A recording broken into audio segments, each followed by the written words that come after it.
Dalam nama Bapa dan Putra dan Roh Kudus. Amin.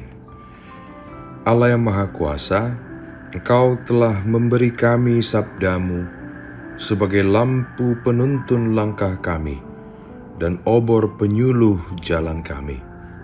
Lewat Roh-Mu yang kudus, berikanlah kami telinga yang rela mendengarkan dan hati yang ingin tahu kehendak-Mu, supaya kami dapat menikmati sukacita dalam firman-Mu.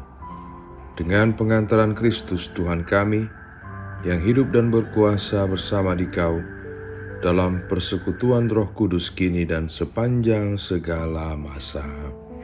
Amin. Tuhan bersamamu. Inilah Injil Suci menurut Markus.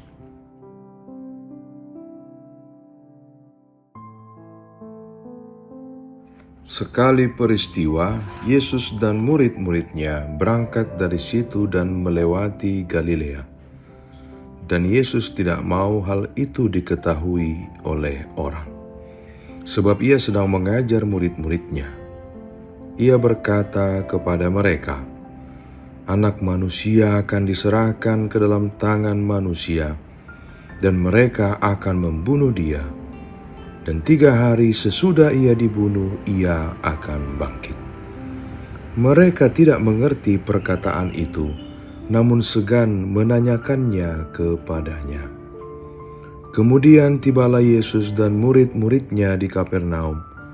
Ketika Yesus sudah di rumah, ia bertanya kepada murid-muridnya, "Apa yang kamu perbincangkan tadi di tengah jalan?"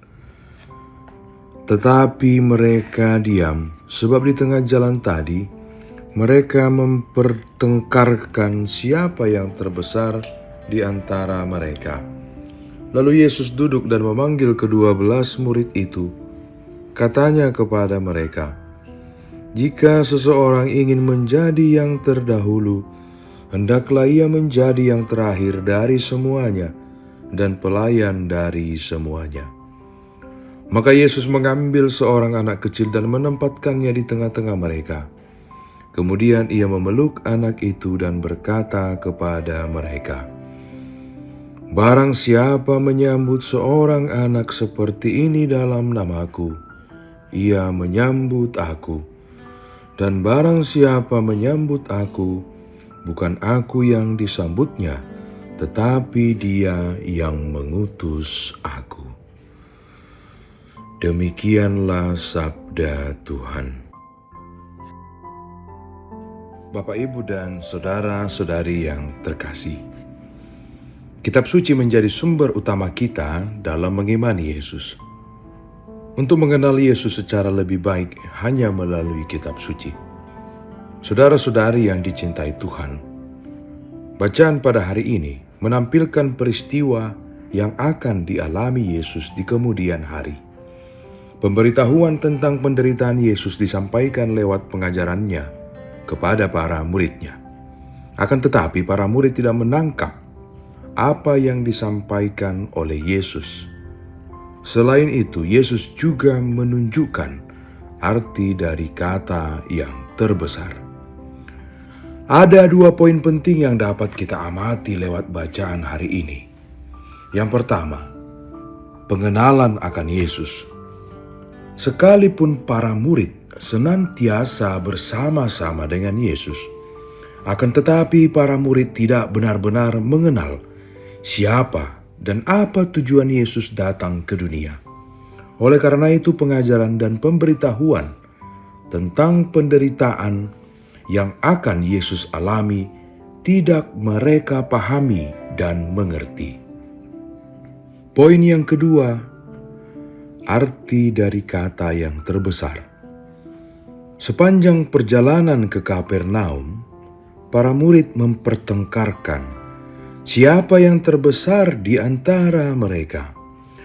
Yesus mengetahui percakapan mereka dan menunjukkan arti dari kata yang terbesar yang sesungguhnya, yaitu menjadi pelayan dan yang terakhir dari semuanya.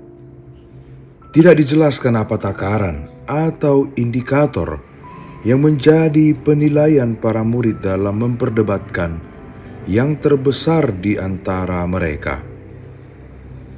Melihat bacaan pada hari ini secara menyeluruh, kita bisa mengamati bahwa para murid yang tidak memahami akan apa yang dialami Yesus dalam karya keselamatan, yaitu menderita, wafat, dan bangkit, membuat para murid berpikir bahwa di antara mereka pasti ada yang terbesar.